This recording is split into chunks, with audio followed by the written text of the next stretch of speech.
Hello प्यारे बच्चों, सभी को गॉड ब्लेस यू। आज हम लोग मैट्रिक्स का थर्ड लेक्चर पढ़ेंगे। इसमें आज हम लोग सीखेंगे टाइप्स ऑफ मैट्रिसेस। प्यारे बच्चों, टाइप्स ऑफ मैट्रिसेस में हम लोग आज कुछ टाइप पढ़ेंगे जो कि यहाँ पे आपको लिखा हुआ दिख रहा होगा। इसमें आज हम लोग का पहला टाइप रहने वाला है रो मैट्रिक्स या रो वेक्टर। फिर हम लोग क्या पढ़ेंगे, कॉलम मैट्रिक्स या कॉलम वेक्टर। रो मैट्रिक्स का ही दूसरा नाम रो वेक्टर है, कॉलम मैट्रिक्स का ही दूसरा नाम कॉलम वेक्टर है। फिर हम लोग पढ़ेंगे सिंगलटन मैट्रिक्स। फिर हम लोग नेक्स्ट क्या पढ़ेंगे, जीरो मैट्रिक्स या नल मैट्रिक्स। फिर हम लोग क्या पढ़ेंगे, स्क्वायर मैट्रिक्स पढ़ेंगे। देन हम लोग रेक्टेंगुलर मैट्रिक्स पढ़ेंगे। नेक्स्ट टाइप हम लोगों का रेक्टेंगुलर मैट्रिक्स है। फिर हम लोग हॉरिजॉन्टल मैट्रिक्स पढ़ेंगे और देन हम लोग पढ़ेंगे वर्टिकल मैट्रिक्स। और हम लोग आज का जो नंबर टाइप पढ़ेंगे वो है डायगोनल मैट्रिक्स। 10वां टाइप हम लोगों का रहने वाला है आज स्केलर मैट्रिक्स। और 11वां टाइप जो होगा वो होगा यूनिट मैट्रिक्स या आइडेंटिटी मैट्रिक्स।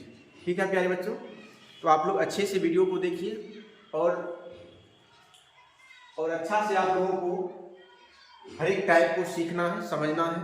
ठीक है प्यारे बच्चों, तो ध्यान से यहाँ पे देखिएगा आप लोग।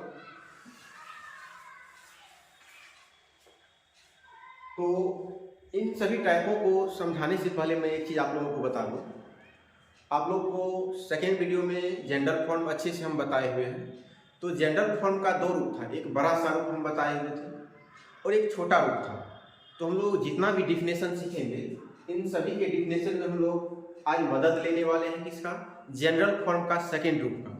जनरल फॉर्म का जो सेकेंड रूप था, छोटा वाला रूप था, उसका हम लोग हेल्प लेंगे डिफिनेशन को सीखने में। ठीक है प्यारे बच्चों, तो जनरल फॉर्म हम लोग अच्छे से पढ़े थे। आज एक एग्जाम्पल आपको पहले हम बताते हैं, ध्यान से देखिएगा। जैसे अगर हम आपसे कहें कोई एक मैट्रिक्स है ए जिसमें एलिमेंट है A11, A12, A13, A21, A22, A23, A31, A32, A33। तो जैसे ये मैट्रिक्स है, जिस मैट्रिक्स में नंबर ऑफ रो और नंबर ऑफ कॉलम बराबर होता है, ऐसे मैट्रिक्स को हम लोग स्क्वायर मैट्रिक्स बोलते हैं। जो कि यहाँ पे आपका आज का जो टाइप है, टाइप का 5th नंबर में आपको दिख रहा होगा स्क्वायर मैट्रिक्स। तो स्क्वायर मैट्रिक्स हम लोग ऐसे मैट्रिक्स को बोलते हैं जिसमें नंबर ऑफ रो और नंबर ऑफ कॉलम बराबर मात्रा में होता है, दोनों इक्वल होता है। जैसे आज जो हम एक एग्जाम्पल ए लिए हुए हैं, इसमें देखिए अगर हम आपसे पूछेंगे रो का संख्या क्या है, इसमें 3 रो है, पहला रो, दूसरा रो, तीसरा रो। कॉलम कितना है, 3 कॉलम भी है, फर्स्ट सेकेंड थर्ड। ठीक है विद्वानों, अगर हम आपसे कहें, और इस चीज आपको ध्यान से याद रखना है कि जितना भी स्क्वायर मैट्रिक्स होगा, स्क्वायर मैट्रिक्स में 2 डायगोनल होते हैं, एक होता है मेन डायगोनल, एक होता है सेकेंडरी डायगोनल। तो आपको मेन डायगोनल समझ के रखना है। मेन डायगोनल का ही दूसरा नाम होता है प्रिंसिपल डायगोनल, और इसका थर्ड नेम भी होता है जिसको हम लोग लीडिंग डायगोनल बोलते हैं। और सेकेंडरी डायगोनल का दूसरा नाम ऑफ डायगोनल होता है। ठीक है विद्वानों, तो मेन डायगोनल ये है, ध्यान से देखिए आप लोग, ये हमारा मेन डायगोनल है और ये हमारा सेकेंडरी डायगोनल है। ये हमारा क्या है, सेकेंडरी डायगोनल। ठीक है विद्वानों, और एक चीज मैं आपको यहाँ पे समझाना चाह रहा था। जैसे ये हमारा मेन डायगोनल है, मेन डायगोनल, मेन डायगोनल का ही दूसरा नाम होता है प्रिंसिपल डायगोनल, प्रिंसिपल डायगोनल। और इसका एक और नाम होता है जिसको हम लोग बोलते हैं लीडिंग डायगोनल।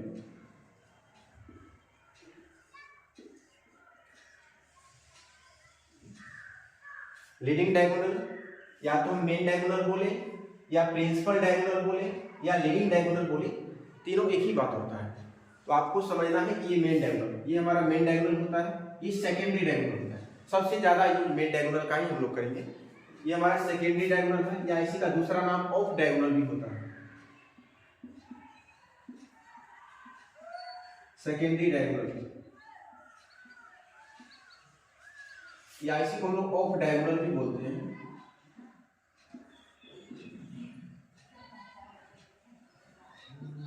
इसी को हम लोग क्या बोलते हैं, ऑफ डायगोनल या सेकेंडरी डायगोनल। तो विद्वानों, इस ए मैट्रिक्स में आपको अच्छे से कुछ चीज मैं समझा रहा हूँ, उसको अच्छे से सीखना है। अगर हम आपसे कहें मेन डायगोनल में आई और जे में क्या रिलेशन है, एलिमेंट आज जो लिखा हुआ है ए आई जे के फॉर्म में लिखा हुआ है, तो आपको मेन डायगोनल में कुछ रिलेशन दिख रहा होगा आई और जे में। वो क्या रिलेशन है, आई और जे दोनों इक्वल दिख रहा है। यहाँ देखिए आई का वैल्यू भी 1 है, जे का भी वैल्यू 1 है। अगर हम यहाँ पे कहें सेकेंड एलिमेंट, मेन डायगोनल का ये सेकेंड एलिमेंट है और ये थर्ड एलिमेंट है, तो सेकेंड एलिमेंट में भी आई और जे बराबर है और थर्ड एलिमेंट में भी आई और जे क्या है, दोनों इक्वल है। और ये सेकेंडरी डायगोनल में ऐसा नहीं होता है, सेकेंडरी डायगोनल में ऐसा नहीं होता है। अगर हम मेन डायगोनल में आपसे पूछें क्या कंडीशन होता है एलिमेंट में, आप कहिएगा सर मेन डायगोनल का अगर कोई एलिमेंट है उसमें एक रिलेशन होता है, आई और जे क्या होता है आपस में बराबर होता है। आई और जे मेन डायगोनल का क्या होता है, इक्वल होता है। अगर हम मेन डायगोनल से ऊपर पूछें, मेन डायगोनल से ऊपर भी 3 एलिमेंट आपको अभी दिख रहा है, तो मेन डायगोनल से ऊपर जो एलिमेंट अभी लिखा हुआ है उसमें अगर हम आपसे कंडीशन पूछे एलिमेंट के बीच क्या कंडीशंस हैं, आई और जे में क्या कंडीशन है। मेन डायगोनल के ऊपर अभी 3 एलिमेंट आप लोगों को दिख रहा होगा, इसमें भी देखिए आई है, पहला लेटर पहला नंबर हम लोगों का आई होता है, सेकंड नंबर जे का वैल्यू होता है। इसमें भी पहला नंबर आई, सेकंड नंबर जे, पहला नंबर आई, सेकंड नंबर जे, सभी में कुछ ना कुछ एक कंडीशन दिख रहा है। वो कंडीशन जरा आप लोग बताइएगा क्या है। यहाँ पे दिखता है एक चीज, मेन डायगोनल से ऊपर जितना भी एलिमेंट आपको नजर आ रहा है, ये एलिमेंट हो या ये एलिमेंट हो या ये एलिमेंट, सभी जगह जे का वैल्यू आपको ग्रेटर दिख रहा होगा आई का वैल्यू से। सभी जगह जे का वैल्यू क्या है, ग्रेटर है, बड़ा है, जे का वैल्यू बड़ा है, किससे बड़ा है, आई का वैल्यू से। या इसी को ऐसा भी बोल सकते थे, आई हमारा छोटा है किससे, जे से, एक ही बात है, दोनों एक ही बात है। यहाँ पे आई का वैल्यू सभी जगह क्या है, मेन डायगोनल से ऊपर आई का वैल्यू सभी जगह छोटा है, किसका वैल्यू से, जे का वैल्यू से। अगर हम आपसे पूछे मेन डायगोनल से नीचे भी कुछ कंडीशन दिख रहा है, जरा उस कंडीशन को बताइए। तो मेन डायगोनल से नीचे एक अलग कंडीशन है, जरा देखिए आप, यहाँ भी आई और जे का वैल्यू, पहला नंबर आई का होता है और सेकंड नंबर जे का वैल्यू होता है। तो इन सभी तीनों नंबर में अगर आप अच्छे से देखिएगा तो सभी जगह पे आई का वैल्यू आज ग्रेटर है, आई का वैल्यू बड़ा है और जे का वैल्यू छोटा है। यहाँ पे आई का वैल्यू ग्रेटर है, किसका वैल्यू से, जे का वैल्यू से। यहाँ हम इसी को ऐसा बोल सकते हैं, हमारा जे का वैल्यू क्या है, छोटा है, किसका वैल्यू से, आई का वैल्यू से। ठीक है विद्वान, तो यहाँ पे आपको एक कंडीशन देखना है। अगर हम आपसे पूछेंगे मेन डायगोनल से ऊपर जो भी एलिमेंट होता है उस एलिमेंट आई और जे में क्या रिलेशन होता है, तो आप क्या बोलिएगा, मेन डायगोनल से ऊपर जितना भी एलिमेंट होता है उसमें आई का वैल्यू छोटा होता है, जे का वैल्यू क्या होता है, बड़ा होता है। अगर हम आपसे पूछेंगे मेन डायगोनल से नीचे जितना भी एलिमेंट होता है उस एलिमेंट में आई और जे में क्या रिलेशन होता है, आपको क्या बताना है। मेन डायगोनल से नीचे जितना भी एलिमेंट होता है उसमें क्या होता है, जे का वैल्यू छोटा होता है, आई का वैल्यू क्या रहता है, ग्रेटर रहता है। इसी चीज को हम लोग ऐसा लिख लेते हैं, आई का वैल्यू हमेशा क्या होगा, ग्रेटर होगा, किसका वैल्यू से, जे का वैल्यू से। लेकिन यदि हम आपसे पूछे मेन डायगोनल के एलिमेंट के बीच क्या रिलेशन होता है, आई और जे में, मेन डायगोनल में जो जो एलिमेंट होगा उस एलिमेंट में आई और जे में क्या रिलेशन होगा, आप कहिएगा सर इसमें क्या होगा, आई और जे आपस में बराबर होता है। अब कहिएगा सर ये क्यों बता रहे हैं, इसका आगे यूज होने वाला है क्या, इसका बहुत ज़्यादा यूज होगा। अभी हम लोग जब टाइप्स ऑफ मैट्रिक्स सीखेंगे, जैसे हम लोग डायगोनल मैट्रिक्स सीखेंगे, स्केलर मैट्रिक्स, यूनिट मैट्रिक्स, इन तीनों मैट्रिक्स को सीखते समय हम लोगों को इसका ध्यान रखना है। यदि आपको इसका कंसेप्ट अगर पता रहेगा अच्छे से, ये तीनों टाइप आपको आसानी से समझ में आएगा। ठीक है विद्वान, आपको याद रखना है मेन डायगोनल से ऊपर जितना भी एलिमेंट है सभी में यहाँ पे आपको दिख रहा होगा, सभी जगह जे का वैल्यू बड़ा है, यहाँ भी जे का वैल्यू बड़ा है, यहाँ भी जे का वैल्यू, यहाँ भी जे का वैल्यू, जे बड़ा होता है, आई छोटा होता है। या इसी को हम लोग ऐसा बोल सकते हैं, मेन डायगोनल से ऊपर जितना भी एलिमेंट होता है उसमें आई छोटा होता है, जे बड़ा होता है। अगर हम पूछे मेन डायगोनल से नीचे जितना भी एलिमेंट होता है उसमें उस एलिमेंट में आई और जे के बीच क्या रिलेशन होता है, आप कहिएगा सर मेन डायगोनल से नीचे जितना भी एलिमेंट होगा उस एलिमेंट में आई और जे में आई हमेशा ग्रेटर होगा, जे हमेशा छोटा होगा। अगर हम पूछेंगे मेन डायगोनल में जो जो एलिमेंट होगा उन सभी एलिमेंट के बीच आई और जे में क्या रिलेशन होता है, आप कहिएगा सर मेन डायगोनल में जो जो एलिमेंट होगा उन सभी एलिमेंट में आई और जे हमेशा बराबर होगा, आई और जे क्या होगा, हमेशा बराबर होगा। और इसको हम लोग डायगोनल एलिमेंट भी बोलते हैं, ये हमारा डायगोनल एलिमेंट है। अगर हम कहेंगे डायगोनल एलिमेंट क्या है तो आपको यही सब लिखना है।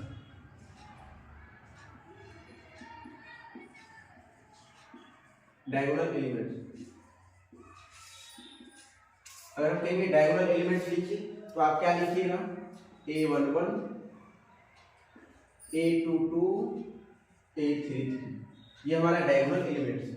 A11, A22, A33 ये हमारा क्या है, डायगोनल एलिमेंट्स है। ठीक है विद्वान, तो एक बार आप इसका स्क्रीनशॉट ले लीजिए।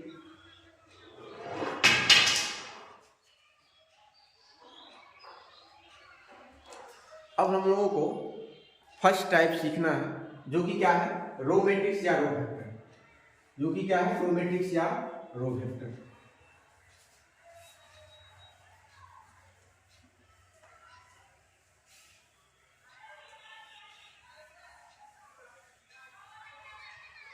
आप लोग हेडिंग लगाइएगा, रो मैट्रिक्स या रो वेक्टर हम लोग किसको बोलेंगे।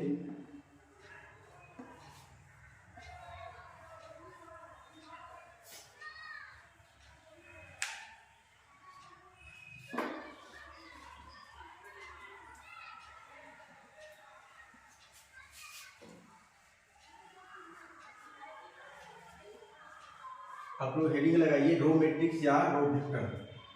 पहला टाइप हम लोगों का क्या है, रो मैट्रिक्स, या इसे हम लोग रो वेक्टर भी बोलते हैं। रो मैट्रिक्स या रो वेक्टर। अब कहिएगा सर रो मैट्रिक्स या रो वेक्टर हम लोग किसको बोलेंगे।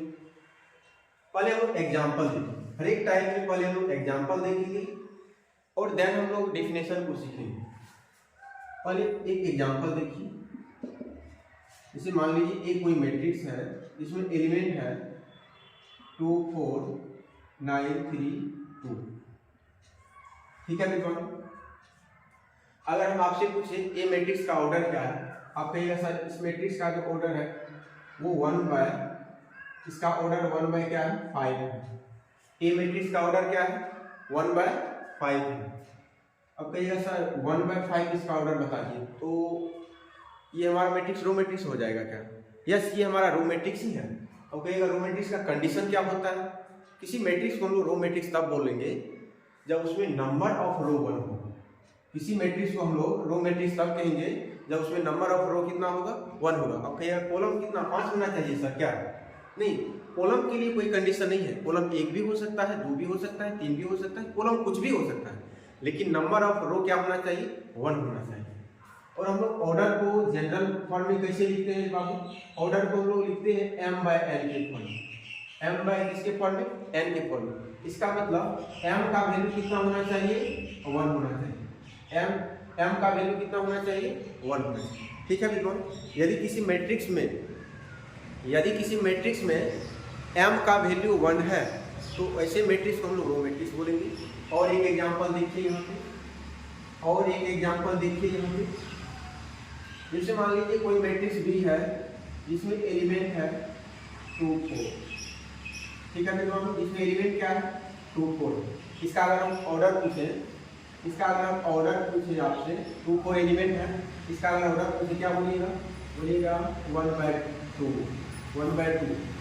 इसमें क्या है, एक रो है 2 कॉलम है, एक रो है 2 कॉलम है। तो आपको अभी हम बोले हैं यदि किसी मैट्रिक्स में नंबर ऑफ रो 1 है, कॉलम क्या है उसके बारे में आपको नहीं सोच रहा है। कॉलम कुछ भी हो सकता है, कॉलम के बारे में नहीं सोचना है। ये हमारा रो मैट्रिक्स हो जाएगा, क्योंकि यहाँ भी m का वैल्यू क्या है 1 है, और इस मैट्रिक्स में भी m का वैल्यू क्या है 1 है।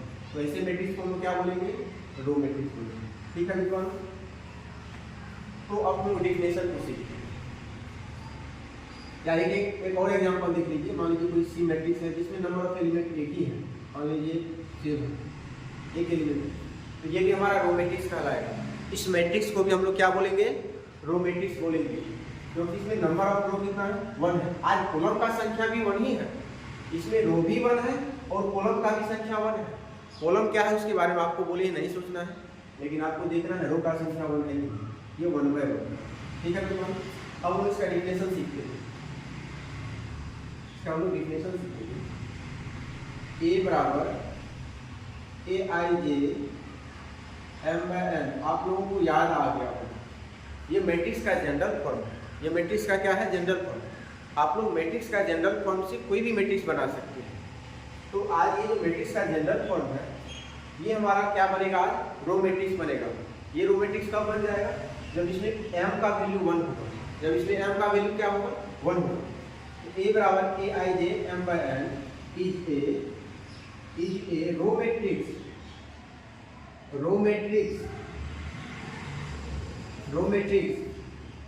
यदि m का वैल्यू क्या होगा, 1 होगा। जब m का वैल्यू क्या होगा, 1 होगा। a बराबर a i j m by n is a row matrix if यदि m का वैल्यू क्या होगा, 1 होगा। ठीक है विद्वानों, अब आगे हम लोग सीखेंगे कॉलम मैट्रिक्स या कॉलम वेक्टर।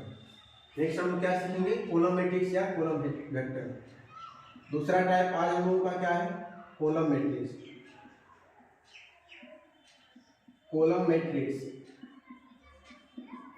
या इसी को हम लोग कॉलम वेक्टर भी बोलते हैं। कॉलम मैट्रिक्स या कॉलम वेक्टर। अब कहिएगा सर कॉलम मैट्रिक्स या कॉलम वेक्टर हम लोग किसको बोलेंगे, तो कॉलम मैट्रिक्स या कॉलम वेक्टर हम लोग ऐसे मैट्रिक्स को बोलेंगे जिसमें नंबर ऑफ कॉलम 1 होगा। जिस प्रकार से रो मैट्रिक्स होने के लिए रो का संख्या 1 होना चाहिए, ठीक इसी प्रकार से कॉलम मैट्रिक्स होने के लिए उसमें कॉलम का संख्या हमको 1 देखना है। अगर किसी मैट्रिक्स में एक ही कॉलम है, सिंगल कॉलम है, तो वैसे मैट्रिक्स को हम लोग क्या बोलेंगे, कॉलम मैट्रिक्स बोलेंगे, या उसी को हम लोग कॉलम वेक्टर भी बोलेंगे। ठीक है विद्वानों, अब एग्जांपल देखिए। जैसे मान लीजिए एक कोई मैट्रिक्स है जिसमें एलिमेंट है 3 2 1, तो इसमें एक ही कॉलम है, तो ये हमारा कॉलम मैट्रिक्स हो जाएगा। इसका ऑर्डर अगर हम लिखना चाहें तो 3 by 1 होगा, 3 by 1 होगा, क्योंकि रो का संख्या 3 है, इसमें कॉलम एक ही है।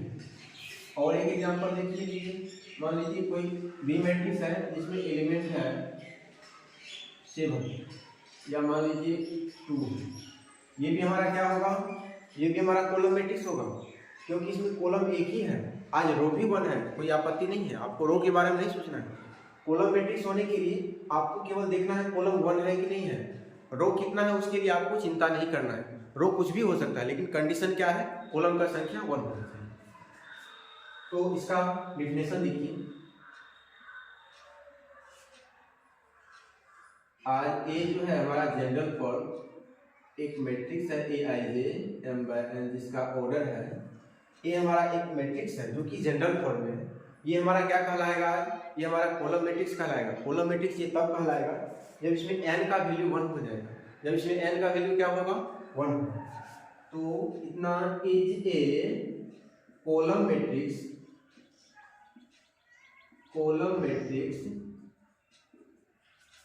इफ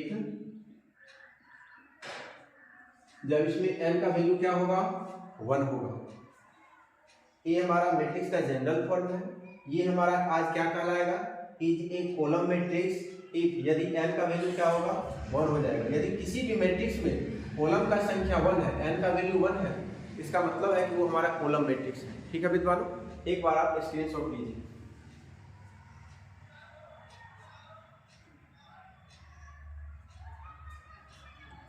आगे हम लोग सीखेंगे, अगर इसका ऑर्डर पूछते तो आप क्या बताते, 1 by 1। ठीक है विद्वानों, आगे हम लोग सीखेंगे सिंगलटन मैट्रिक्स। नेक्स्ट टाइप हम लोगों का क्या रहने वाला है, सिंगलटन मैट्रिक्स। आप लोग हेडिंग लगा लीजिए, सिंगलटन मैट्रिक्स।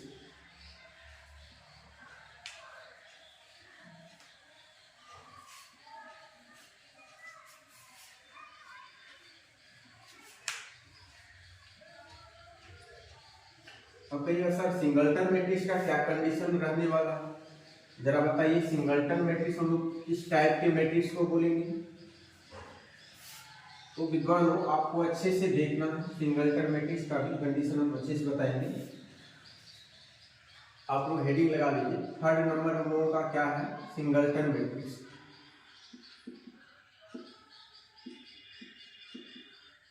सिंगलटन मैट्रिक्स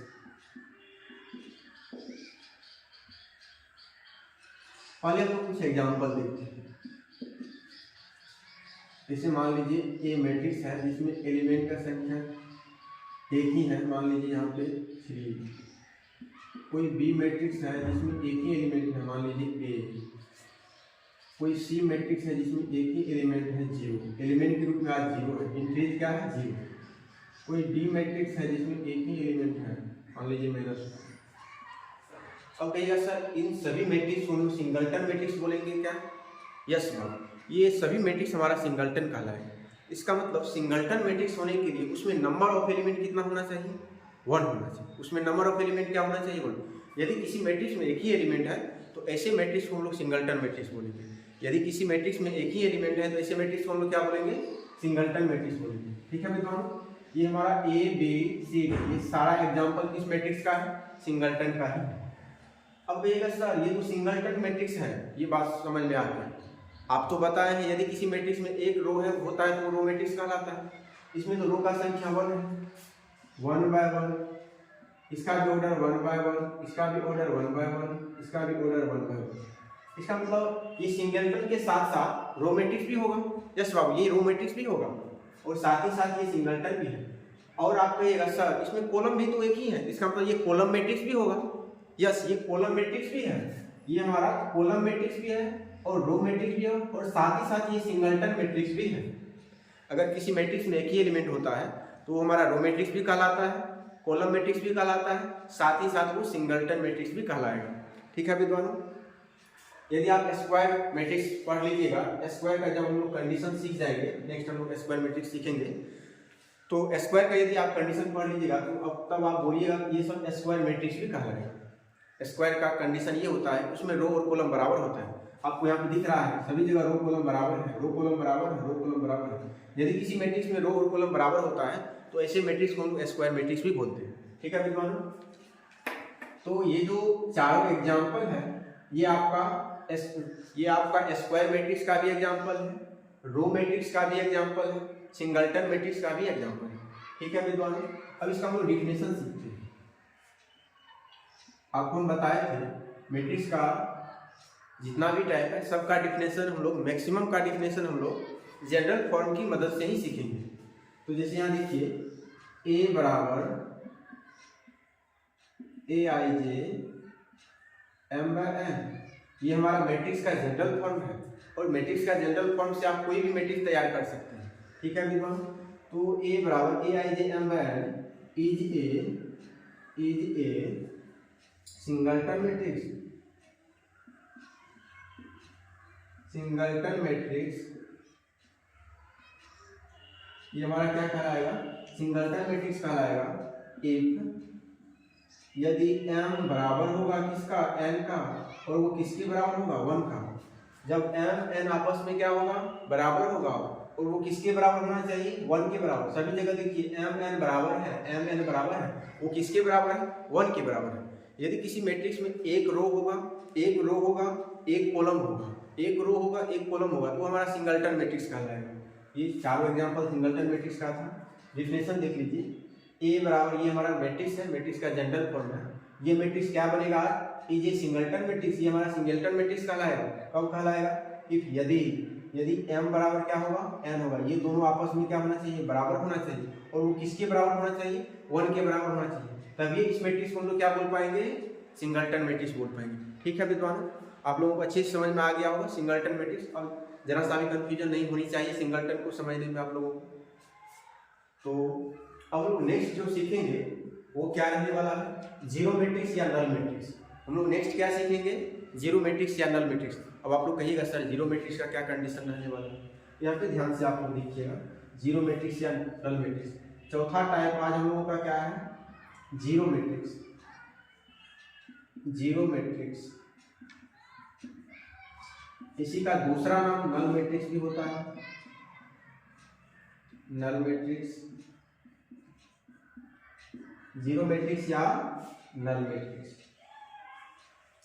तो जीरो मैट्रिक्स या नल मैट्रिक्स हम लोग ऐसे मैट्रिक्स को बोलते हैं जिसका टोटल एलिमेंट, मैट्रिक्स के घर में जितना भी एलिमेंट होगा, एलिमेंट के रूप में केवल जीरो आना चाहिए। एलिमेंट के रूप में क्या आना चाहिए? केवल जीरो। जीरो के अलावा अगर कोई एलिमेंट यूज नहीं किया गया है तो ऐसे मैट्रिक्स को हम लोग क्या बोलेंगे? जीरो मैट्रिक्स बोलेंगे। जैसे कुछ एग्जांपल देखिए, जैसे यहाँ देखिए ये हमारा जीरो मैट्रिक्स है, ये भी हमारा जीरो मैट्रिक्स है,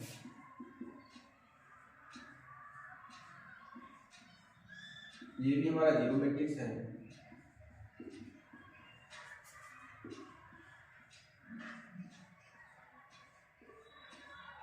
ये भी हमारा जीरो मैट्रिक्स है।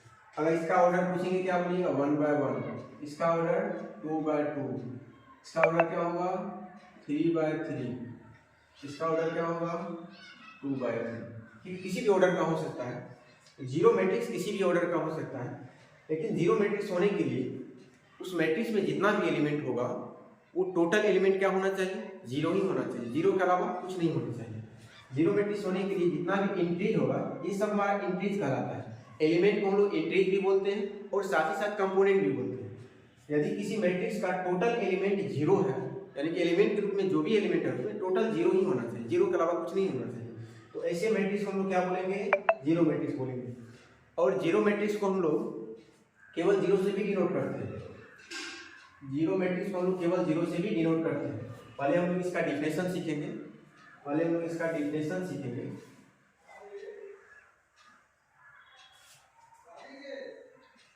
ए बराबर a i J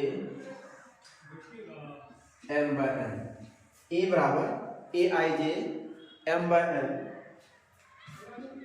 is a zero matrix. A बराबर a i j m by n is a zero matrix if, ये जो जनरल फॉर्म है, आज जनरल फॉर्म मैट्रिक्स का ये भी जीरो मैट्रिक्स बनेगा। कब बनेगा, इफ यदि ए आई जे बराबर जीरो, इसका मतलब ए आई जे जीरो, इसका मतलब टोटल एलिमेंट, ए आई जे तुम्हारा मैट्रिक्स का टोटल एलिमेंट के लिए जनरल फॉर्म होता है, इसका मतलब एलिमेंट ही क्या होना चाहिए, जीरो होना चाहिए। अब कहेगा sir A i J zero क्यों लिखे, इसका मतलब तो ये हो जाएगा, इसका मतलब ये नहीं होगा। ए आई जे तो टोटल एलिमेंट के लिए जनरल रूप होता है, टोटल मैट्रिक्स के घर में जितना भी एलिमेंट लिखते हैं हम लोग ए आई जे के फॉर्म में लिखते हैं, तो ए आई जे टोटल एलिमेंट के लिए यहाँ पे रिप्रेजेंटेशन कर रहा है, यहाँ पे टोटल एलिमेंट के लिए ए आई जे हम लोग लिखे हैं। तो मैट्रिक्स के घर में टोटल एलिमेंट जो लिखेंगे हम लोग ए आई जे के फॉर्म में तैयार करते हैं, तो टोटल एलिमेंट के लिए यहाँ टोटल एलिमेंट का मतलब ये हुआ टोटल एलिमेंट जीरो होना चाहिए। मैट्रिक्स के अंदर अगर टोटल एलिमेंट ही जीरो है तो वो हमारा जीरो मैट्रिक्स कहलाएगा। लेकिन एक कंडीशन है फॉर ऑल, सभी आई एंड जे के लिए, सभी आई एंड जे के लिए, यहाँ पे आई और जे कुछ भी रहे, आई और जे कुछ भी रहे, एलिमेंट लेकिन जीरो होना चाहिए। ए आई जे यानी एलिमेंट आपका जीरो होना चाहिए, इसका मतलब फॉर ऑल, सभी आई और जे के, सभी आई और जे के लिए क्या होना चाहिए, आपका एलिमेंट जीरो होना चाहिए।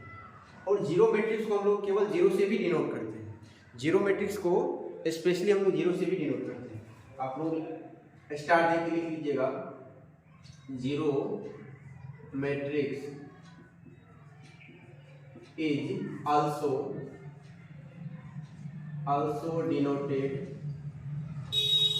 also denoted by zero.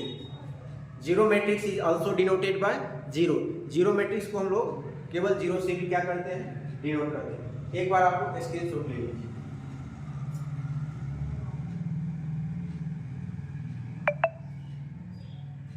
यहाँ पे विद्वानों आपको जीरो मैट्रिक्स के बारे में अच्छे से कंसेप्ट क्लियर हो गया होगा। अगर किसी मैट्रिक्स को हम लोग जीरो मैट्रिक्स बोलेंगे, इसका मतलब उसका टोटल एलिमेंट ही क्या होना चाहिए, जीरो होना चाहिए। टोटल एलिमेंट क्या होना चाहिए, जीरो होना चाहिए। ए बराबर a i j m by N, ये हमारा जीरो मैट्रिक्स कहलाएगा। कब कहलाएगा, जब इसमें के अंदर जो ये एलिमेंट है यही क्या हो जाए, जीरो हो जाना चाहिए, और सभी आई और जे के लिए, और सभी आई और जे के लिए। ठीक है विद्वानों, अब हम लोग नेक्स्ट क्या पढ़ेंगे, नेक्स्ट पढ़ेंगे हम लोग स्क्वायर मैट्रिक्स।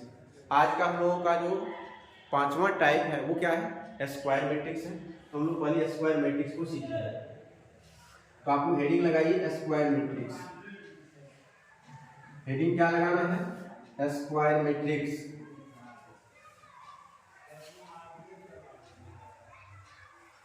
आपको हेडिंग क्या लगाना है, स्क्वायर मैट्रिक्स।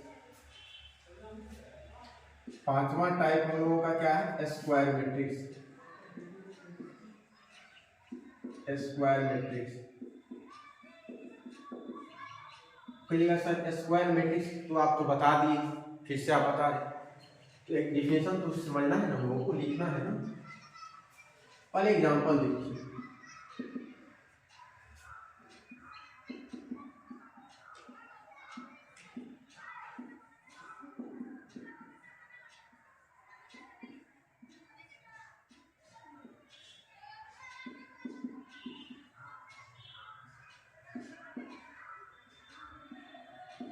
आपको दिख रहा होगा एग्जाम्पल 5 2 1।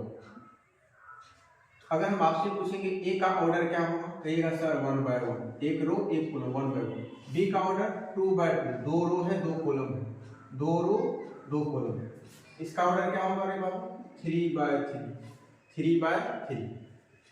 स्क्वायर मैट्रिक्स का ये तीनों एग्जाम्पल है। तो आपको एक रिलेशन दिख रहा होगा, सभी इन सभी में एक रिलेशन दिख रहा है। वो रिलेशन क्या है, वो रिलेशन ये है रो और कॉलम बराबर है। यहाँ भी देखिए रो और कॉलम बराबर है, यहाँ भी रो और कॉलम बराबर है।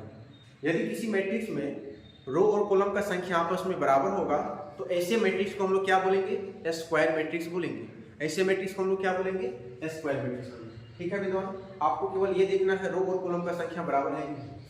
और जैसे मान लीजिए कोई डी मैट्रिक्स है, इसका एलिमेंट हम लोग ले लेते हैं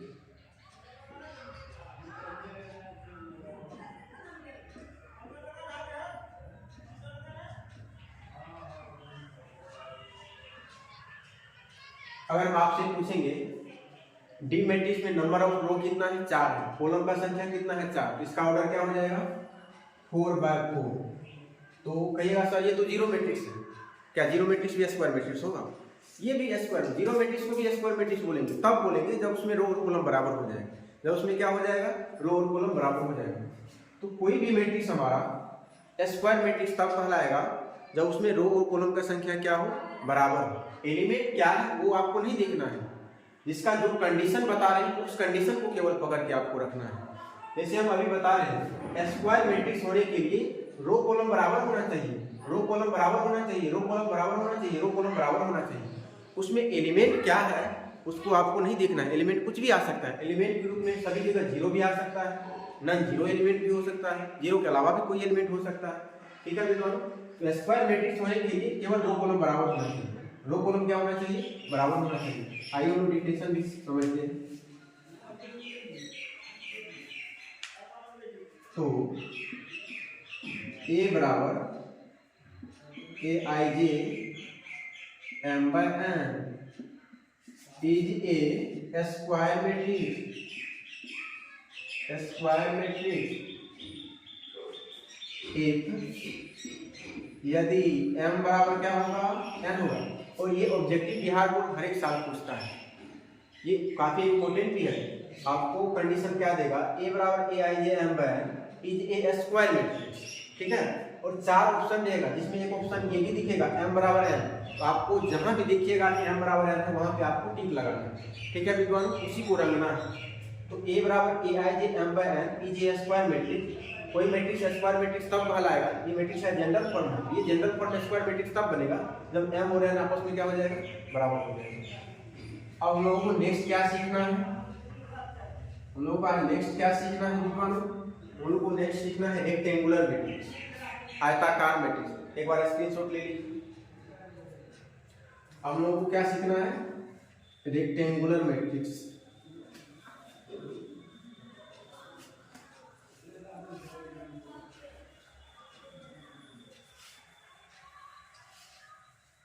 आयताकार आव्यूह। अब कहिएगा सर रेक्टेंगुलर मैट्रिक्स हम लोग किसको बोलेंगे, रेक्टेंगुलर मैट्रिक्स किसको बोलेंगे? आप लोग हेडिंग लगा लीजिए, रेक्टेंगुलर मैट्रिक्स।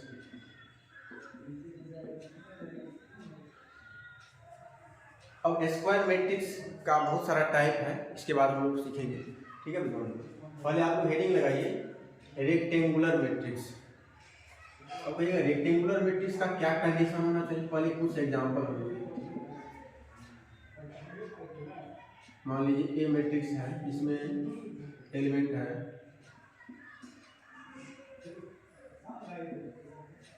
कोई बी मैट्रिक्स दूसरा है, इसमें एलिमेंट है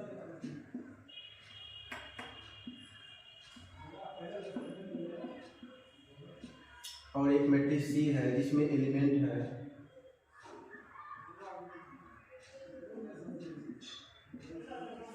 इन सभी कुछ कंडीशन आपको दिख रहा हो। इसका ऑर्डर पूछेंगे क्या बोलिएगा, 1/3। इसका ऑर्डर क्या है, 2/3। इसका ऑर्डर 3/2। ठीक है, इन सभी में एक कंडीशन आपको नजर आ रहा हो, वो कंडीशन क्या है विद्वान, वो कंडीशन जरा आप ढूंढ के बताइए। कहेगा सर इसमें तो एक रिलेशनशिप यही दिख रहा है कि रो कॉलम कहीं पे बराबर नहीं दिख रहा है, रो और कॉलम कहीं पे बराबर नहीं दिख रहा है। तो यदि किसी मैट्रिक्स में रो और कॉलम बराबर नहीं है, यदि किसी मैट्रिक्स में रो और कॉलम बराबर नहीं है, तो ऐसे मैट्रिक्स को हम लोग रेक्टेंगुलर मैट्रिक्स बोल देंगे। ऐसे मैट्रिक्स को हम लोग क्या बोल देंगे? Rectangular matrix. यदि किसी मैट्रिक्स में रो और कॉलम बराबर नहीं है, तो ऐसे मैट्रिक्स को हम लोग क्या बोलेंगे? रेक्टेंगुलर मैट्रिक्स बोलेंगे। ठीक है विद्वानों, इसका मतलब इसका डिफिनेशन क्या होना चाहिए? इसका डिफिनेशन क्या होना चाहिए? ए बराबर aij m/n is a rectangular matrix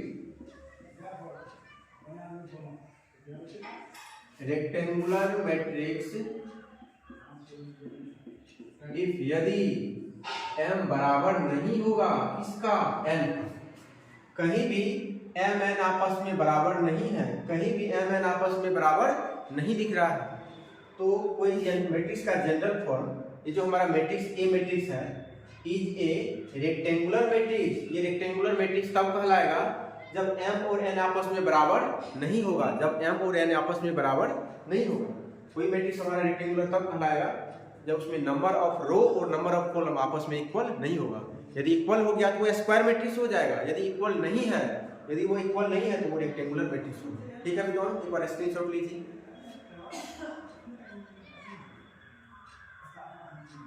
अब हम लोग सीखेंगे इसमें हम लोग सीखेंगे next horizontal matrix. Horizontal matrix next हम लोग क्या सीखेंगे? हॉरिजॉन्टल मैट्रिक्स सीखेंगे। आप लोग हेडिंग लगाइए हॉरिजॉन्टल मैट्रिक्स। हॉरिजॉन्टल मैट्रिक्स क्या है? नेक्स्ट हेडिंग हम लोग क्या लगाएंगे? Horizontal matrix. ठीक है विद्वानों, हॉरिजॉन्टल मैट्रिक्स ये हमारा कौन सा टाइप होगा? ये हमारा टाइप होगा 7। आप लोग टाइप 7 लिखिएगा, हेडिंग लगाइएगा हॉरिजॉन्टल मैट्रिक्स। Horizontal matrix. अब कहिएगा सर हॉरिजॉन्टल मैट्रिक्स किस मैट्रिक्स को हम लोग बोलेंगे? हॉरिजॉन्टल मैट्रिक्स हम लोग किस मैट्रिक्स को बोलेंगे? पहले कुछ एग्जांपल देखते हैं। जैसे मान लीजिए एक कोई मैट्रिक्स है जिसमें एलिमेंट है 2 4 1 3 1 9 3 2। एक बी मैट्रिक्स है जिसमें एलिमेंट है 3 2 -1 4 1 2 5 7 9 2 1 5 1 5। ठीक है विद्वान, हॉरिजॉन्टल मैट्रिक्स। आज हम लोग क्या सीखना है? Horizontal matrix. अगर हम इसमें आपसे पूछेंगे इसका ऑर्डर क्या होगा, कहेगा सर इसका जो ऑर्डर होगा ना 2/3 होगा। इसका ऑर्डर क्या होगा? 3 क्या हो जाएगा? 3/4 हो जाएगा। ठीक है विद्वान, 3 क्या हो जाएगा? 4 हो जाएगा। तो हॉरिजॉन्टल मैट्रिक्स होने के लिए किसी मैट्रिक्स को हॉरिजॉन्टल मैट्रिक्स हम लोग तब बोलेंगे जब उस मैट्रिक्स में नंबर ऑफ रो कम होगा। जब उस मैट्रिक्स में नंबर ऑफ रो क्या होगा? कम होगा। किसका संख्या से? नंबर ऑफ कॉलम से। यदि किसी मैट्रिक्स में रो का संख्या कम है, कॉलम का संख्या ज़्यादा है, यदि किसी मैट्रिक्स में रो का संख्या कम है, कॉलम का संख्या ज़्यादा है, तो ऐसे मैट्रिक्स को हम लोग क्या बोलेंगे? हॉरिजॉन्टल मैट्रिक्स बोलेंगे। ऐसे मैट्रिक्स को हम लोग क्या बोलेंगे? हॉरिजॉन्टल मैट्रिक्स बोलेंगे। तो आपको डिफिनेशन लिखना है। यहाँ देखिए इसमें 2 ही रो है बट कॉलम क्या है? 4 कॉलम है, 1 2 3 4। इसमें 3 कॉलम है, 3 रो है, पहला रो, दूसरा रो, तीसरा रो।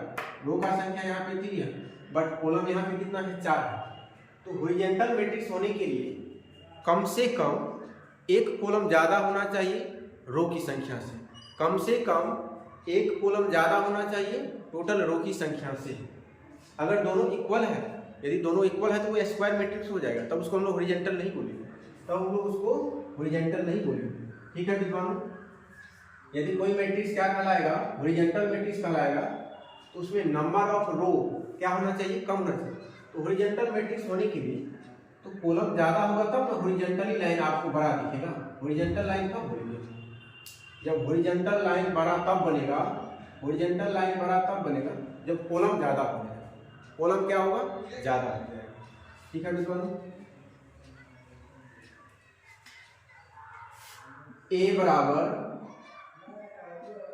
ए i j m by n is a horizontal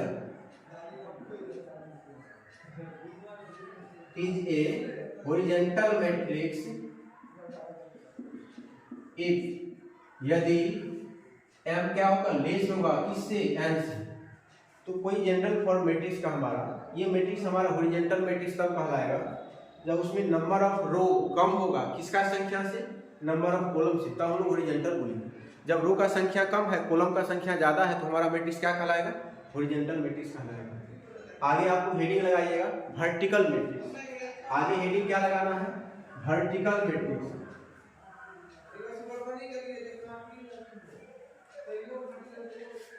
vertical matrix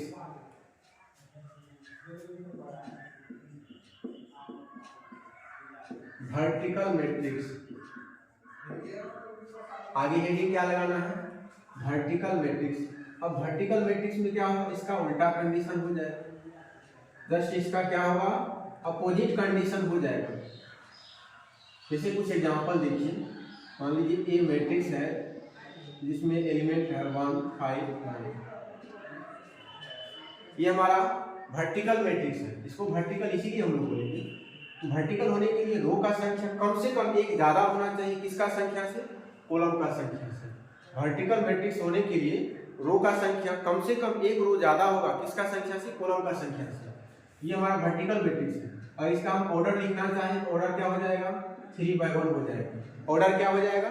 3/1 हो जाएगा। ठीक है विद्वानों, और दूसरा एग्जाम्पल देखिए, मान लीजिए कोई मैट्रिक्स बी है जिसमें एलिमेंट है 1 5 7 3 2 1 9 4 2 1 1 4।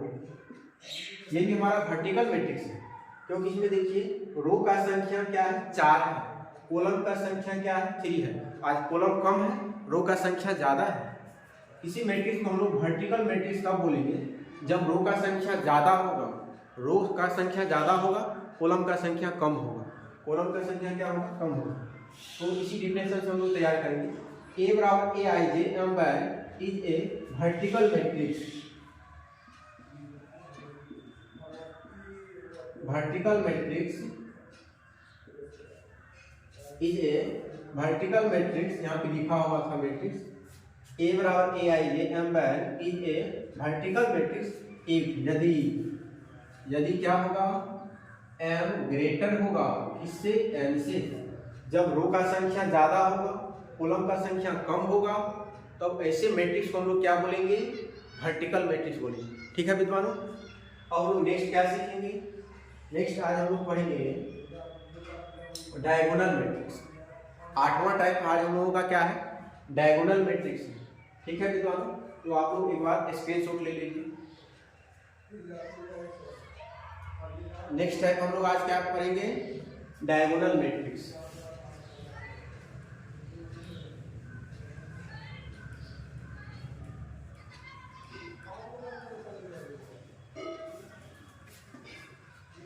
अब कहिएगा सर डायगोनल मैट्रिक्स हम लोग किस मैट्रिक्स को बोलेंगे? डायगोनल मैट्रिक्स किस मैट्रिक्स को बोलेंगे? डायगोनल मैट्रिक्स होने के लिए क्या क्या कंडीशन होना चाहिए?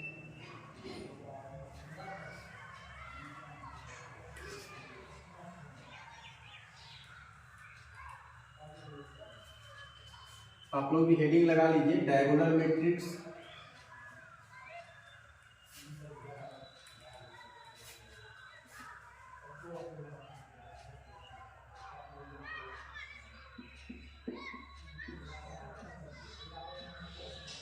डायगोनल मैट्रिक्स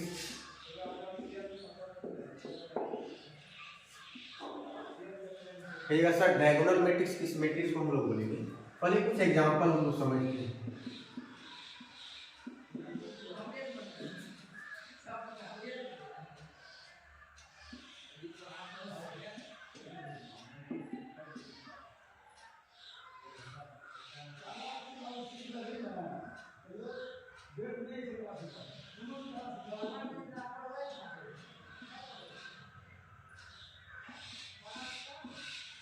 आप लोग देख रहे हैं एलिमेंट 5 0 0 0 3 0 0 0 1। और एक एग्जांपल देखिए,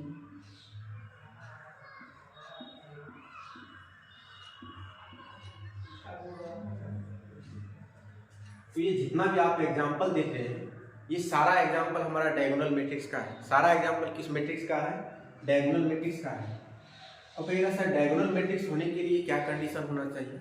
तो विद्वानों आपको याद रखना है, किसी मैट्रिक्स को हम लोग डायगोनल मैट्रिक्स तब बोल पाएंगे जब प्रिंसिपल डायगोनल, अभी आपको हम समझाए थे, मेन डायगोनल भी समझाए हुए हैं, लीडिंग डायगोनल भी समझाए हुए हैं, ये तीनों एक ही बात होता है। जब भी हम बोलेंगे मेन डायगोनल या प्रिंसिपल डायगोनल या लीडिंग डायगोनल, तीनों एक ही बात होता है। तो यदि किसी मैट्रिक्स में, ये हमारा मेन डायगोनल होता है, ठीक है, इसमें एक ही एलिमेंट है तो ये हमारा मेन डायगोनल का एलिमेंट कहलाएगा।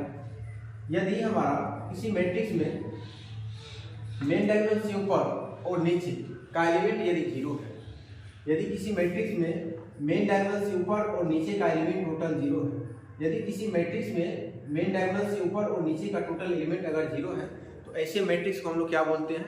Diagonal matrix. क्या बोलेंगे? Diagonal matrix. और एक चीज आपको पहले अच्छे से समझ लेना है, डायगोनल मैट्रिक्स जो बनता है वो स्क्वायर मैट्रिक्स ही बनता है। डायगोनल होने से पहले मैट्रिक्स को स्क्वायर होना पड़ेगा। अब कहिएगा सर स्क्वायर होना पड़ेगा, इसका मतलब इसमें रो और कॉलम बराबर होना चाहिए। रो कॉलम क्या होना चाहिए? बराबर होना चाहिए। रो कॉलम क्या होना चाहिए? बराबर। इसमें 1/1 है, इसमें भी 1, इसमें क्या है? 2/2 है। इसका ऑर्डर क्या हो जाएगा? 3/, इसका भी ऑर्डर क्या है? 3/3।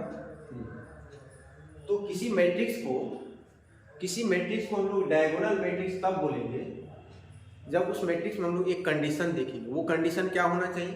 वो कंडीशन ये होना चाहिए कि मेन डायगोनल से ऊपर का टोटल एलिमेंट एवं मेन डायगोनल से नीचे का टोटल एलिमेंट 0 होना चाहिए। मेन डायगोनल से ऊपर का टोटल एलिमेंट एवं मेन डायगोनल से नीचे का टोटल एलिमेंट 0। मेन डायगोनल से ऊपर एवं नीचे टोटल एलिमेंट क्या होना चाहिए? 0 होना चाहिए।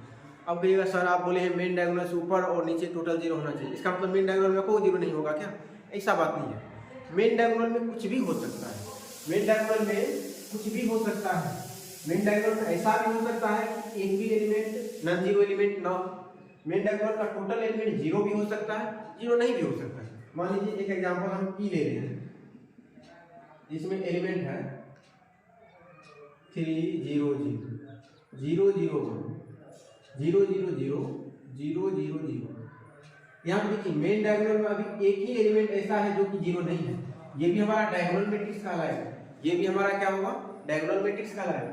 तो आपको मेन डायगोनल पे फोकस नहीं करना है, आपको मेन डायगोनल से ऊपर और नीचे देखना है। यदि किसी मैट्रिक्स में मेन डायगोनल से ऊपर और नीचे का टोटल एलिमेंट 0 है, तो ऐसे मैट्रिक्स को हम लोग क्या बोलेंगे? डायगोनल मैट्रिक्स बोलेंगे। अब कहिएगा सर तो मेन डायगोनल के बारे में क्लियर कंसेप्ट कीजिए, क्या होना चाहिए?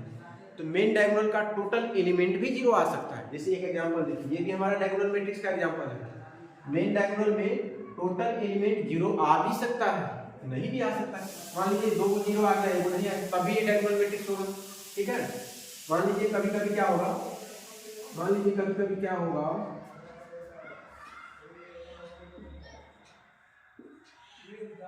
कभी कभी ऐसा भी हो सकता है, मान लीजिए 2 को एलिमेंट 0 नहीं है, 2 को एलिमेंट 0 नहीं है, बाद में भी सारा एलिमेंट मेन डायगोनल का 0 है, यहाँ भी 0 है, यहाँ भी 0। मेन डायगोनल से ऊपर नीचे अगर 0 है तो वो डायगोनल मैट्रिक्स कहलाएगा। मेन डायगोनल में 0 हो भी सकता है, नहीं भी हो सकता है, समझ गए ना। आपको मेन डायगोनल के बारे में चिंता नहीं करना। डिफिनेशन केवल ये कहता है यदि मेन डायगोनल से ऊपर और नीचे टोटल एलिमेंट 0 है तो ऐसे मैट्रिक्स को हम लोग क्या बोलेंगे? डायगोनल मैट्रिक्स बोलेंगे। ऐसे मैट्रिक्स को क्या बोलेंगे? Diagonal matrix. अब इसका डिफिनेशन हम लोग सीखते हैं, इसका हम लोग डिफिनेशन सीखेंगे। A बराबर Aij m/n, A बराबर Aij m/n is a diagonal matrix। Diagonal matrix if यदि पहला कंडीशन यदि mn बराबर होना चाहिए। पहला कंडीशन क्या बता रहे हैं? mn बराबर, इसका मतलब ये स्क्वायर मैट्रिक्स एट फर्स्ट होना ही चाहिए। स्क्वायर मैट्रिक्स ही डायगोनल बनेगा। कैसे बनेगा, एंड ध्यान से देखिएगा। अब एलिमेंट के बारे में आपको सोचना है, एलिमेंट क्या क्या हो सकता है। एलिमेंट दो कैटेगरी में बटेगा। तो एलिमेंट ए आई जे आपका जीरो होना चाहिए। कहाँ का एलिमेंट जीरो होना चाहिए, कहाँ का एलिमेंट जीरो होना चाहिए, जहां पर आई और जे आपस में बराबर नहीं है, जहां पर आई और जे आपस में बराबर नहीं है। यदि जहां पर आई जे बराबर नहीं, आई जे बराबर कहाँ नहीं होता है, आपको बताया है। मेन डायगोनल से ऊपर अगर टोटल एलिमेंट देखिएगा वहां पे आई जे बराबर नहीं होता है। और मेन डायगोनल यहाँ पे देखिए, यहाँ पे अच्छे से आपको देख लेना है एक बार। A11, A12, A13, A21, A22, A23, A31, A32, A33। ठीक है, तो यहाँ पे अच्छे से देखिए आप लोग। यहाँ देखिए मेन डायगोनल में केवल क्या होता है, आई जे बराबर होता है। अगर आप मेन डायगोनल से ऊपर देखिएगा एक भी एलिमेंट में आई जे बराबर नहीं है। मेन डायगोनल से अगर आप नीचे देखिएगा एक भी एलिमेंट में आई और जे आपस में क्या नहीं है, बराबर नहीं है। तो इसका मतलब ये तो मैट्रिक्स का जनरल फॉर्म है, इसको हम लोग आज क्या बोलने जा रहे हैं, डायगोनल मैट्रिक्स बोलने जा रहे हैं। ये डायगोनल मैट्रिक्स तब कहलाएगा जब क्या होगा, एलिमेंट इसका जीरो होना चाहिए। किस पोजीशन का जीरो होना चाहिए, मेन डायगोनल से ऊपर का टोटल जीरो होना चाहिए और मेन डायगोनल से नीचे का टोटल जीरो होना, यानी कि ये तीनों पोजीशन पे, ये तीनों, अगर ये एग्जांपल रहता तो ये तीनों पोजीशन का और ये तीनों पोजीशन का जीरो होना चाहिए। ए आई जे यानी एलिमेंट आपका जीरो होना चाहिए। कहाँ का एलिमेंट जीरो होगा, जहाँ पे आई जे बराबर नहीं होता है, जहाँ पर आई जे बराबर नहीं होता है। आई जे बराबर कहाँ नहीं होता है, मेन डायगोनल से ऊपर और मेन डायगोनल से नीचे, मेन डायगोनल से ऊपर और मेन डायगोनल से नीचे आई जे बराबर नहीं होता है, सब यही होता है। और एक चीज आपको ध्यान रखना है, ए आई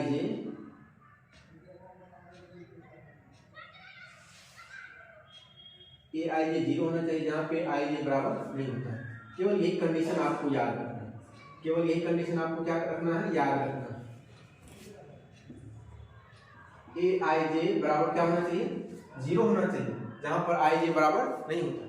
और आपको मेन डायगोनल में के लिए बताए हैं, वहां पे जीरो आ भी सकता है, नहीं भी आ सकता है। एक बार आप इसका स्क्रीनशॉट ले लीजिए।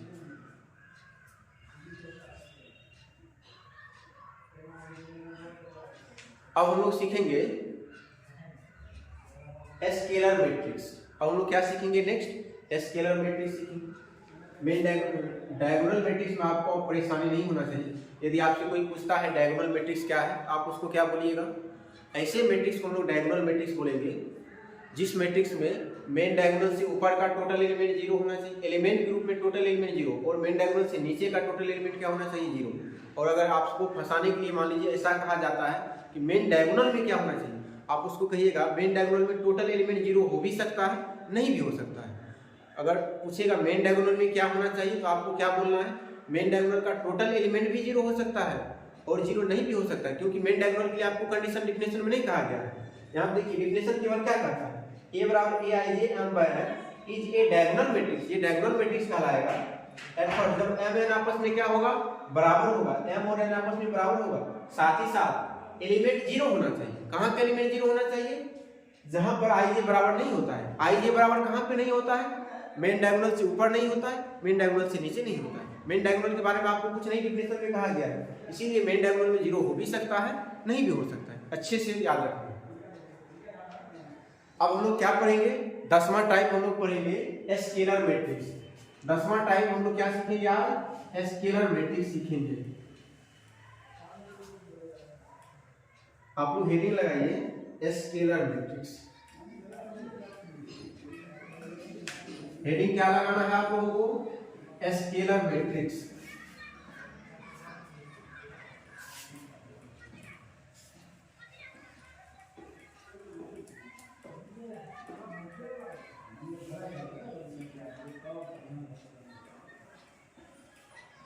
Scalar matrix, scalar matrix. Heading लगाइए स्केलर मैट्रिक्स। वाले कुछ एग्जांपल हम लोग देखते हैं।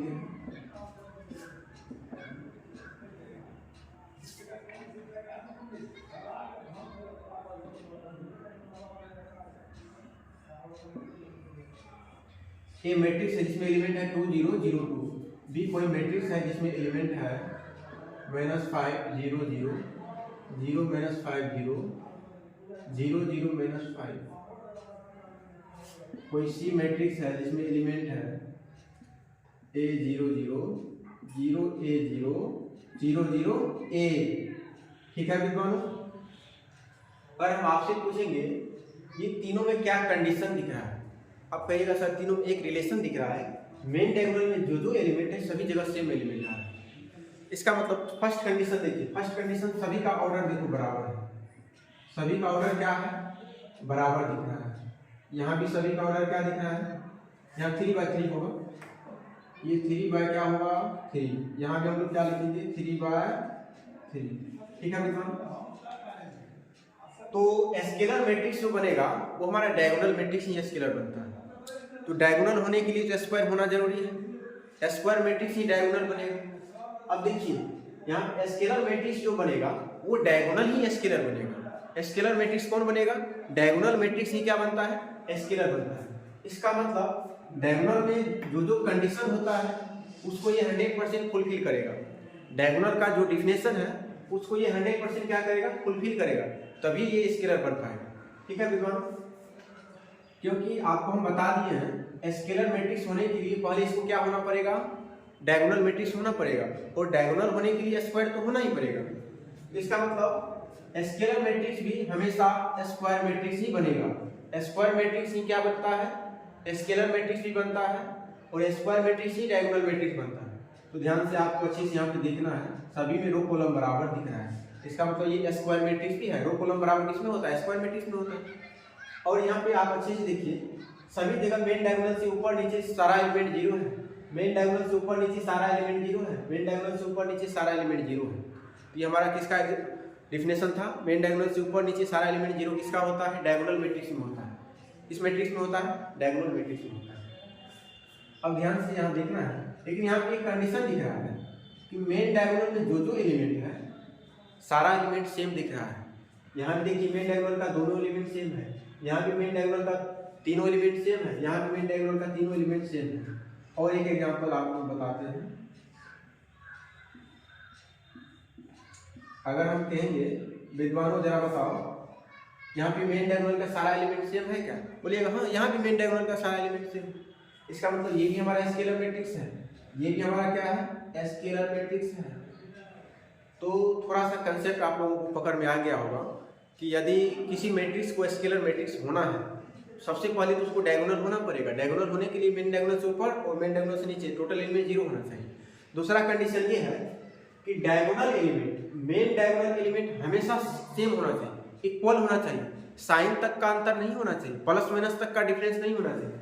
मान लीजिए अगर यहाँ से एक माइनस को हम मिटा दें, अगर अब आपसे पूछेंगे बताओ तो ये हमारा स्केलर कहलाएगा क्या, अब ये स्केलर नहीं कहलाएगा, बट अभी भी ये डायगोनल है।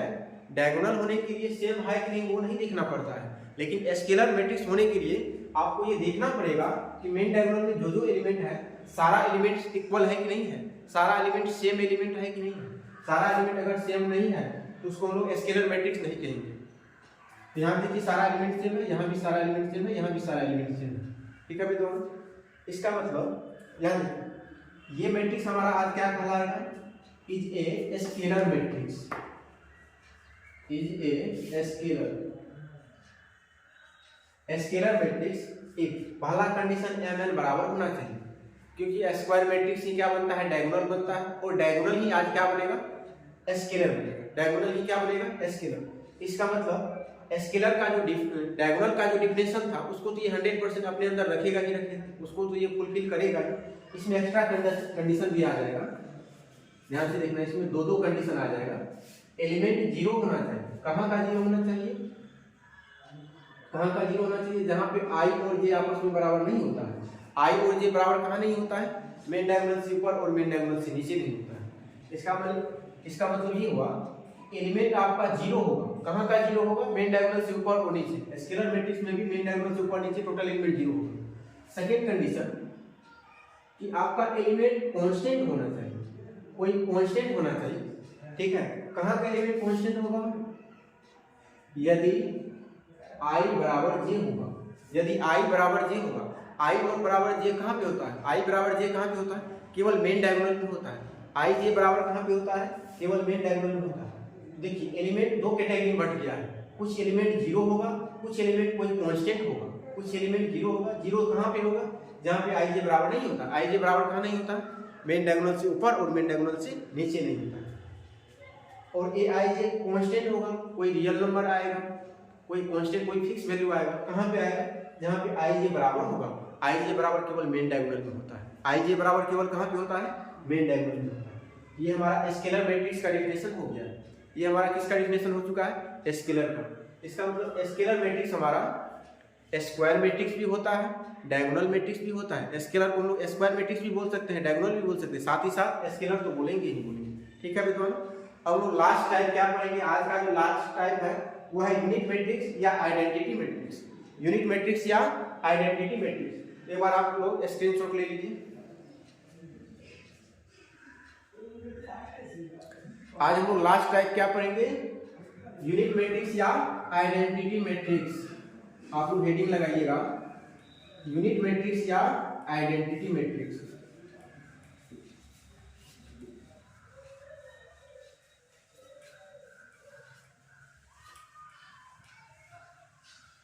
हेडिंग क्या लगाना है, यूनिट मैट्रिक्स या आइडेंटिटी मैट्रिक्स।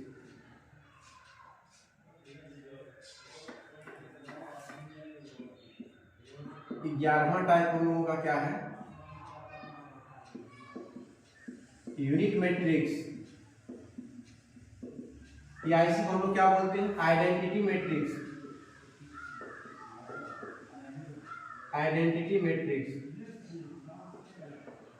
यूनिट मैट्रिक्स या आइडेंटिटी मैट्रिक्स। अब कहिएगा सर यूनिट मैट्रिक्स या आइडेंटिटी मैट्रिक्स किस मैट्रिक्स को बोलेंगे। एक चीज ध्यान से पहले समझ लीजिए, यूनिट मैट्रिक्स या आइडेंटिटी मैट्रिक्स जो बनता है, यूनिट मैट्रिक्स या आइडेंटिटी बनने के लिए सबसे पहले इसको स्क्वायर होना पड़ेगा, स्क्वायर के साथ साथ इसको डायगोनल भी होना पड़ेगा, डायगोनल के साथ साथ इसको स्केलर भी होना पड़ेगा, और देन ये यूनिट मैट्रिक्स कहलाएगा। अगर कोई मैट्रिक्स यूनिट मैट्रिक्स है तो वो स्क्वायर मैट्रिक्स भी होगा एट फर्स्ट। ठीक है दोनों, और साथ ही साथ ये डायगोनल भी होगा। यूनिट मैट्रिक्स को हम लोग डायगोनल मैट्रिक्स भी कह पाएंगे, और साथ ही साथ ये स्केलर भी होगा। साथ ही साथ ये क्या होगा, स्केलर भी होगा। यूनिट मैट्रिक्स सबसे ज्यादा करीब स्केलर मैट्रिक्स का होगा, सबसे ज्यादा करीब किस मैट्रिक्स का होगा, स्केलर मैट्रिक्स के होगा। और साथ ही साथ इसका एक स्पेशल नाम यूनिट मैट्रिक्स पड़ा है। इसका मतलब उन सभी के अलावा, यानी कि स्क्वायर का जो गुण है वो तो रखेगा ही रखेगा, डायगोनल का भी गुण अपने अंदर रखेगा, स्केलर का भी रखेगा। साथ ही साथ इसका स्पेशल नाम यूनिट मैट्रिक्स पड़ गया है या आइडेंटिटी मैट्रिक्स पड़ा है। इसका मतलब उन तीनों के अलावा इसमें कुछ ना कुछ खासियत होगा, कुछ एक्स्ट्रा गुण रहा होगा, तभी इसका नाम यूनिट मैट्रिक्स या आइडेंटिटी मैट्रिक्स पड़ा है। ठीक है विद्वानों, अब कहिएगा वो क्या है कंडीशन, जरा बताइए। आप कह रहे हैं कि यूनिट मैट्रिक्स होने के लिए स्क्वायर भी होना पड़ेगा, साथ ही साथ इसको डायगोनल भी होना पड़ेगा, साथ ही साथ स्केलर भी होना पड़ेगा, फिर इसको नाम यूनिट मैट्रिक्स पड़ेगा। देखना यहाँ पे एग्जाम, देखो यूनिट मैट्रिक्स को हम लोग जो है ना स्पेशली आई से डिनोट करते हैं। किससे डिनोट करते हैं, यूनिट मैट्रिक्स को आई से डिनोट किया जाता है। अगर कहीं भी I1 लिखा हुआ है, यूनिट मैट्रिक्स को स्पेशली हम लोग आई से डिनोट करते हैं। कहीं अगर I1 लिखा हुआ है, इसका मतलब वो ये होता है 1/1 ऑर्डर का यूनिट मैट्रिक्स, 1/1 ऑर्डर का यूनिट मैट्रिक्स। ठीक है विद्वानों, 1/1 ऑर्डर का यूनिट मैट्रिक्स। अगर कहीं I2 लिखा हुआ है, इसका मतलब होता है 2/2 का यूनिट मैट्रिक्स, 2/2 का यूनिट मैट्रिक्स, 1 0 0। ठीक है विद्वानों, तो I1 I2 लिखेंगे तो आपको डर नहीं होना चाहिए I1 I2 क्या है। I1 मतलब 1/1 ऑर्डर का, I2 2/2 ऑर्डर का, कहीं I3 है तो इसका मतलब 3/3 ऑर्डर का। बच्चे सबको कंफ्यूजन हो जाता है एग्जाम में, कहीं I2 लिखा हुआ रहता है तो उसको पता नहीं चलता I2 में 3/3 का ले या 2/2। तो जैसे पहला एग्जाम्पल, अगर हम I1 लिखेंगे तो इसका मतलब 1/1 ऑर्डर का यूनिट मैट्रिक्स लिखेंगे, इसमें एक ही एलिमेंट होगा। अगर कहीं I2 लिखा हुआ है, इसमें 2/2 ऑर्डर का हमको यूनिट मैट्रिक्स बनाना पड़ेगा, 1 0 0 1। अगर कहीं I3 है, इसका मतलब 3/3 ऑर्डर का।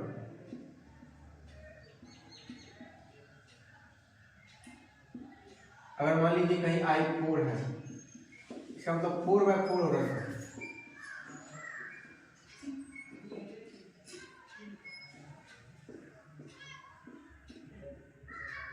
ठीक है विद्वानों, ये 4/4 ऑर्डर का हमारा क्या है, यूनिट मैट्रिक्स है। ठीक है, अब अब कहेगा सर इसका डिफिनेशन को जरा समझाइए। तो यूनिट मैट्रिक्स होने के लिए मेन डायगोनल से ऊपर नीचे टोटल एलिमेंट क्या होना चाहिए, 0 होना है। अगर एक ही एलिमेंट है तो वहाँ पे आपको चिंता नहीं करना है, वो अंडरस्टूड है कि मेन डायगोनल से ऊपर नीचे टोटल एलिमेंट क्या है, 0 है।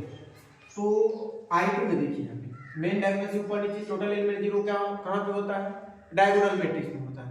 यहाँ पे देखो इसको स्क्वायर क्यों बोलेंगे, क्योंकि i बराबर है, i बराबर i बोले, यहाँ पे m और n बराबर है। स्क्वायर क्यों बोलेंगे, क्योंकि यहाँ पे m और n आपस में क्या है, बराबर है। रो और कॉलम आपस में क्या है, बराबर है। ठीक, यहाँ पे देखना, यहाँ भी mn आपस में बराबर है, यहाँ भी mn बराबर है, यहाँ भी mn बराबर है।